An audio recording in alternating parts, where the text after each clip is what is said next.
Many readers miss the opening of the Corpus Hermeticum because they read it like philosophy first. But Pymander does not begin with an argument. It begins with a vision. And that matters because the text is not only explaining Hermetic knowledge, it is training the way knowledge is perceived. That is the point of Pymander. The text does not open with definitions, arguments, or a list of principles. It opens with a man reflecting on essential things until his ordinary bodily senses grow still. Then an immense presence appears. And what this presence asks is already revealing. Not only what do you want to know, but what do you want to see, to hear, to learn, and to understand. That difference matters. In the Hermetic tradition, knowledge is not only the possession of correct ideas, it is the ability to perceive the structure of reality rightly. That is why the vision comes before the doctrine.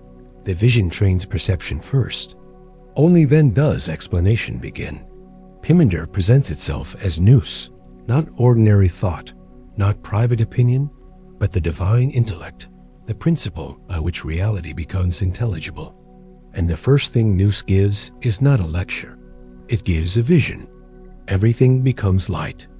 Not just brightness, but a serene and joyful light. Then, within that light, terrifying darkness appears. Not darkness as a simple symbol of evil, but as a descending confusion, a humid and troubled nature, almost formless. Smoke rises from it. A cry emerges. Then a holy word descends upon that humid nature, and from that contact bursts a pure and subtle fire. Air follows the breath of fire. Earth and water remain below, mingled and moved. This sequence is not random imagery. It is a map. Light, darkness, humid nature, word, fire, breath, elements, order. Pymander is not decorating the opening with mystical atmosphere. It is showing how the Hermetic mind reads the birth of an ordered world. First there is vision, then there is interpretation. First appearance, then intelligibility. That is why the title matters. The vision before the doctrine. Because the doctrine is already hidden inside the vision. The light is later identified with Nous itself. The luminous word is the active principle proceeding from that intellect. The elements are not presented as isolated substances, but as levels of manifestation being arranged into a cosmos. Earth and water remain below. Air rises. Fire is active and subtle. The word does not merely speak. It orders. It separates. It animates. This is a crucial Hermetic idea.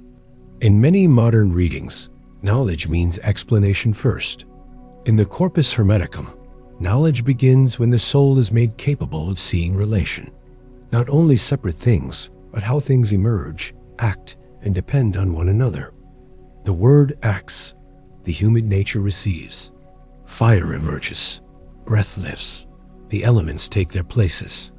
A world begins to become legible. And this is where the opening starts to move from vision to cosmology. Pymander does not leave the experience at the level of private revelation. The vision expands into a structure of the world. The beautiful archetypal form is shown. Nature is shaped according to an intelligible pattern. The demiurge appears as the ordering maker associated with fire and breath. The 7 governors or rectors are established around the sensible world. Their circular motion gives order, rhythm, and destiny to the visible cosmos. So the vision is not merely mystical, it is technical. It explains why Hermetic knowledge is always more than symbolism. It is a way of recognizing how reality is ordered. The world is not chaos. It is an intelligible system. Its visible forms are expressions of hidden principles. That is why later Hermetic thought can speak of correspondence, rhythm, causation, and vibration without reducing them to vague spirituality. The world is structured. It is alive with order. It moves according to relations that can be recognized. This is also why the opening of the Corpus Hermeticum should not be flattened into psychology. The light is not just your inner clarity.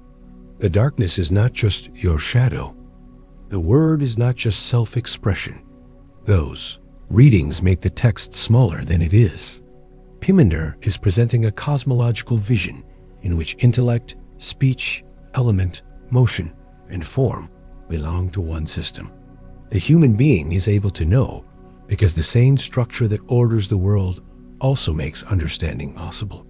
That point becomes explicit when Pymander explains that what sees and hears in the human being is related to the Word, and that Nous is linked to the divine source. In other words, the possibility of knowledge is not accidental. Human knowing is possible because reality itself is intelligible. There is a kinship between mind and cosmos, and that explains why the vision comes first. If the text had started with doctrine alone, the reader might treat Hermeticism as a set of concepts. But the vision teaches something more basic. It teaches how to look. It teaches that the world must be read as an ordered unfolding of principles: light and darkness, activity and reception, breath and matter, upper and lower, form and manifestation. That is the seed of later Hermetic philosophy. When later traditions say that the universe is mental, they do not mean that personal thoughts magically manufacture reality. They mean something closer to what Pymander shows, that reality is grounded in intellect before it is encountered as matter. When later traditions speak of correspondence, they do not mean decorative symbolism. They mean that different levels of reality mirror one another because they belong to one ordered whole. When later natural magic asks what force acts through a plant, a stone, a metal, or a word, it extends the same habit of perception. Do not stop at appearance. Ask what acts, what receives, and by what relation. That is the bridge from Pymander's vision to Hermetic method. Knowledge means recognizing operation. The word acts. Nature receives. Fire transforms. Breath lifts. The governor's order. The world manifests. And the knower learns not merely to name these things, but to perceive their relations. So why does the Corpus Hermeticum begin with a vision instead of a theory? Because Hermetic doctrine is supposed to emerge from a transformed way of seeing. Vision comes first because doctrine without perception remains abstract. The opening of Pymander teaches the reader to move from appearances to principles, from isolated things to ordered relations, from visible effects to the invisible structure that makes them possible. That is the real function of the vision, not spectacle, not sacred theater, not a mystical preface, a lesson in perception. The enduring idea is simple. In the Corpus Hermeticum, knowledge begins when reality is no longer seen as a collection of separate things, but as an intelligible order of light, word, element, and motion. And that is why the vision comes before the doctrine. If this notion became clearer, follow for more entries from the Hermetic library.